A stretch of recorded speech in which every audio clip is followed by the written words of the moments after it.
آج ہمارے سامنے جو سب سے بڑا چیلنج ہے وہ یہ کہ اپنی اولاد کی دین اور ایمان کی حفاظت کرنا سب سے بڑا چیلنج. تو اولاد کی تربیت کرنا یہ ہم میں سے ہر شخص کی ذمہ داری ہے. کل قیامت کے دن جب اولاد سے پوچھا جائے گا کہ تم نے اپنے ماں باپ کا کیا حق ادا کیا، تو وہیں پر ماں باپ سے بھی پوچھا جائے گا کہ تم نے اپنی اولاد کا کیا حق ادا کیا.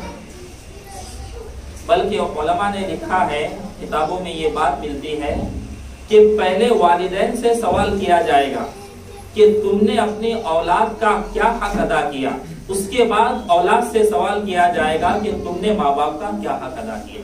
تو پہلا سوال ہم سے ہونے والا ہے کہ ہم نے تم کو اولاد کی شکل میں ایک نعمت عطا فرمائی تھی، ایک امانت دی تھی، تم نے اس کی دین کی لائن سے تربیت کی یا نہیں. تو اسی لیے کہا جاتا ہے کہ اولاد اللہ کی بہت بڑی نعمت ہے.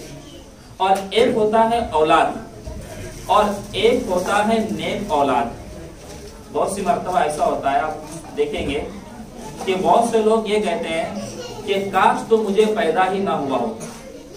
کچھ ماں باپ ایسے ہوتے ہیں جب ان کی اولاد ان کو پریشان کرتی ہے، ستاتی ہے، تکلیف دیتی ہے، ان کا کہنا نہیں مانتی، ان کی خدمت نہیں کرتی، بڑھاپے میں ان کا سہارا نہیں بنتی، تو ماں باپ کے زبان پر یہاں تک الفاظ آتے ہیں کہ کاش تو پیدا ہی نہ ہوا ہوتا.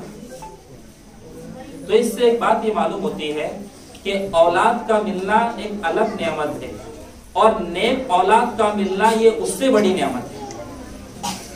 اسی لیے قرآن پاک کے اندر جہاں نبیوں نے اولاد مانگی، نبیوں کی جو دعا قرآن پاک میں ملتی ہے، تو نبیوں نے اللہ سے صرف اولاد نہیں مانگی بلکہ نیک صالح اولاد مانگی.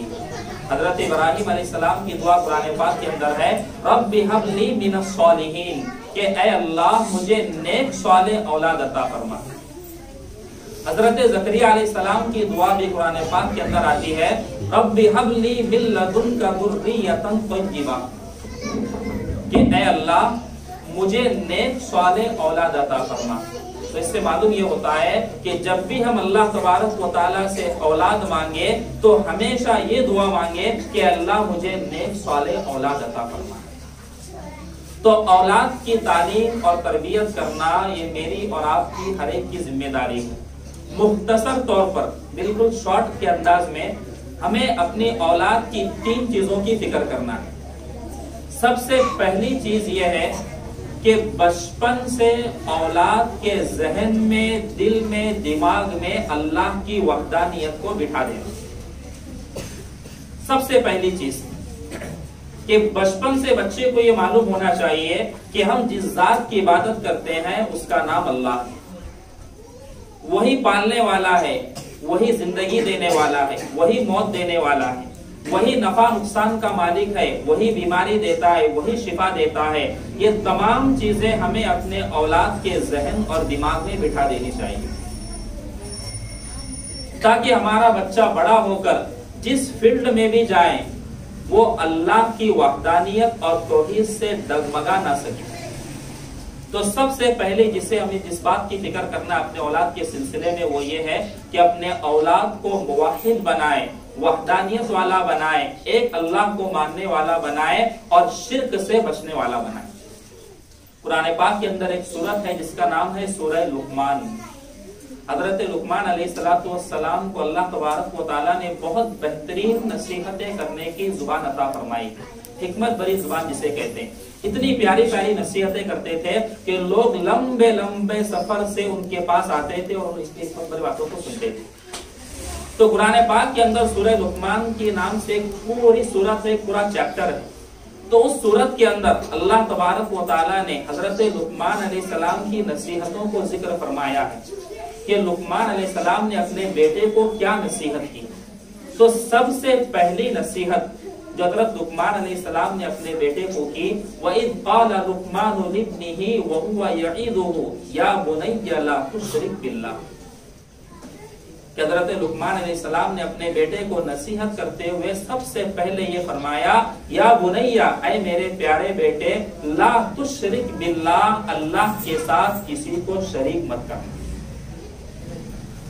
تو یہ میری آپ کی ذمہ داری ہے کہ ہم اپنی اولاد کی وحدانیت کی فکر کریں، اپنے اولاد کو شرک سے بچانے کی فکر کریں اور اس طرح اس کی تربیت کریں، اس کی تعلیم کا انتظام کریں کہ مرتے دم تک، آخری سانس تک وہ اللہ کی وحدانیت پر قائم رہے، کبھی بھی اس کے پیر ڈگمگا نہ سکے۔ اور اسی اللہ کی توحید کو سکھانے کے لیے کہا جاتا ہے کہ اپنے بچوں کو مکتب میں بھیجیں۔ تو سب سے پہلے ہمیں اپنی اولاد کی وحدانیت کی فکر کرنا ہے۔ اس کے بعد جو دوسری چیز اپنے اولاد کو سکھانا ہے وہ ہے قرآن پاک۔ آج افسوس کے ساتھ یہ بات کہنی پڑتی ہے کہ ہمارا بچہ اگر تھوڑی انگلش بولنا سیکھ جائے تو ہم فخر سے کہتے ہیں کہ میرے بچے کو انگلش آتی ہے۔ اگر بچے کو کمپیوٹر چلانا آتا ہو تو ہم 4 لوگوں میں اپنے بچے کی تعریف کرتے ہیں کہ میرا بچہ بہترین طریقے پر کمپیوٹر کا ماسٹر ہے۔ اگر بچے کو بائک چلانا آتی ہو تو والد فخر کرتا ہے کہ میرے بچے کو کم عمری کے اندر بائک چلانا آتا ہے۔ لیکن اگر کسی کے بچے کو اچھا قرآن پڑھنا آتا ہو تجوید کے ساتھ، مخارج کے ساتھ، تو کبھی والد 4 لوگوں میں فخر سے نہیں کہتا کہ ماشاءاللہ الحمدللہ میرے بچے کو قرآن پاک پڑھنا آتا ہے۔ حتیٰ کہ جن کی اولاد قرآن پاک کی حافظ بنی ہے ان کے والدین بھی فخر سے کبھی نہیں کہتے کہ اللہ نے میرے بیٹے کو حافظ قرآن بنایا، حالانکہ یہ اتنی بڑی دولت ہے، اتنی بڑی دولت ہے کہ دنیا کی تمام چیزیں اس کے سامنے ہیچ اور بے قیمت ہے۔ تو جس طرح ہم اپنے بچوں کی یہ فکر کرتے ہیں کہ ہمارے بچے کو انگلش آنی چاہیے، اسکول میں فرسٹ نمبر آنا چاہیے، اس کو کمپیوٹر چلانا چاہیے، اور بہت سے لوگ جو دیہاتوں میں رہتے ہیں بچوں کی ایجوکیشن اور تعلیم کی وجہ سے سٹی میں جاتے ہیں۔ بھائی شولاپور کیوں شفٹ ہوا؟ تو جواب کیا آتا ہے پتا ہے کہ یہاں پر بچوں کی ایجوکیشن اچھی نہیں ہے، اسکول اچھی نہیں ہے، تعلیم اچھی نہیں ہے۔ لیکن آپ کو ایک بھی ایسا آدمی نہیں ملے گا جو دیہات چھوڑ کر سٹی میں اس لیے آیا ہو تاکہ میرے بچے کے مکتب کی تعلیم اچھی ہو جائے۔ تو بچوں کی دینی لائن سے ایجوکیشن کی تعلیم کی فکر کرنا یہ برا نہیں ہے۔ اسلام بھی کہتا ہے اپنے بچوں کو اچھا ڈاکٹر بناؤ، لائر بناؤ، پروفیسر بناؤ، انجینئر بناؤ، سب کچھ بناؤ، لیکن سب سے پہلے اسے سچا پکا مسلمان بناؤ۔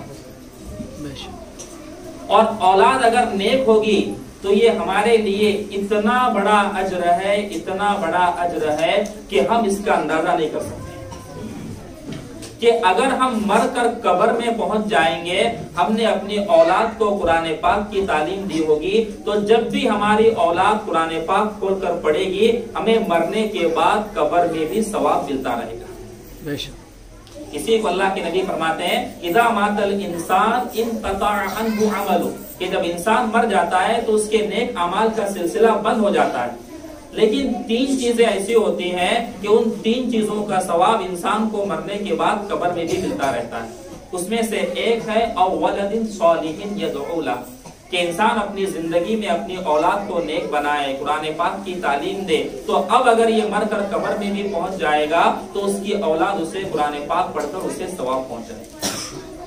تو دوسری چیز جس کی ہمیں اپنے بچوں کی فکر کرنا ہے وہ ہے اپنی اولاد کو قرآن پاک سکھانا، اور سکھانے کا مطلب یہ ہے کہ اچھے طریقے پر، اور اچھا قرآن پاک سیکھنا ہو تو اس کے لیے ہمیں مکتب میں بھیجنا ضروری ہوتا ہے۔ بہت سے لوگ کیا کرتے ہیں پتا ہے کہ گھر میں نانی جان ہوتی ہیں، دادی جان ہوتی ہیں، امی ہوتی ہیں، قرآن پاک کہیں پر پڑھ لیا ہو تو وہی بچوں کو قرآن پاک گھر میں پڑھاتی ہے۔ آپ کو تعجب ہوگا کہ آج تک شاید آپ نے دنیا میں کوئی ایسی مثال نہیں دی ہوگی، ایسی مثال دیکھی نہیں ہوگی کہ کوئی ڈاکٹر کا بچہ گھر میں ڈاکٹر بن رہا،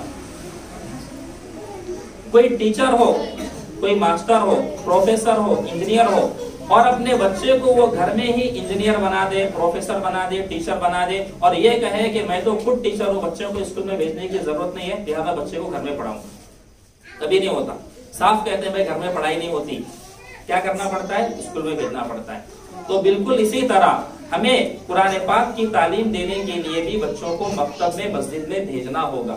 ہم یہ نہ سوچیں بھائی گھر میں امی کو پڑھنا آتا ہے، دادی کو پڑھنا آتا ہے، دادا کو پڑھنا آتا ہے، ابو کو پڑھنا آتا ہے۔ بھائی گھر میں جس طرح پڑھائی ہونا اس طرح پڑھائی نہیں ہوتی، مکتب میں بچوں کو ایک ماحول ملتا ہے، سب بچے ساتھ میں بیٹھتے ہیں، اس میں کمپٹیشن ہوتا ہے، تو وہ مجھ سے آگے جا رہی، میں اس سے آگے جاؤں گی، اس کا دوسرا پارا ہے، میرا پہلا پارا ہے، میں بھی آگے بڑھوں گا۔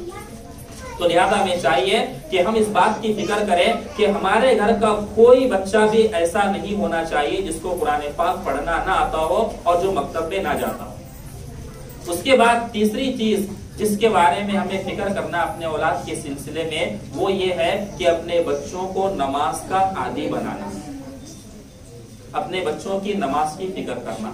احادیث میں آتا ہے آپ صلی اللہ علیہ وسلم نے فرمایا مروا اولادکم بالصلاۃ وهم ابناء 7، کہ اپنے بچوں کو نماز کا حکم دو جب وہ 7 سال کے۔ کتنے سال کے؟ 7 سال کے، یعنی جب بچہ 7 سال کا ہو جائے تو اللہ کے نبی فرماتے ہیں اسے نماز پڑھنے کا حکم دو۔ وَاضْرِبُوهُمْ عَلَيْهَا وَهُمْ أَبْنَاءُ 10، اور جب بچہ 10 سال کا ہو جائے اور 10 سال کا ہونے کے بعد نماز نہ پڑھے تو نماز نہ پڑھنے پر اسے مارو۔ یہاں پر ایک سوچنے کی بات ہے کہ 10 سال میں بچے پر نماز فرض نہیں ہوتی، لیکن اس کے باوجود اللہ کے نبی فرما رہے ہیں کہ 7 سال میں نماز پڑھنے کا حکم دو، اور 10 سال کا ہونے کے بعد نماز نہ پڑھے تو اسے مارو۔ کیوں؟ اس لیے کہ بچپن میں جب ایک مرتبہ نماز کی عادت لگ جائے گی تو وہ مر جائے گا لیکن زندگی بھر کبھی نماز نہیں چھوڑے گا۔ بے شک۔ تو اس لیے ہمیں چاہیے کہ اپنے بچوں کی نماز کی فکر کریں۔ آج بہت سی مرتبہ یہ ہوتا ہے کہ والدین صاف طور پر کہتے ہیں ابھی ہمارا بچہ چھوٹا ہے، ابھی تو وہ 10ویں کے اندر ہے، بڑا ہوگا تو نماز پڑھ لے گا۔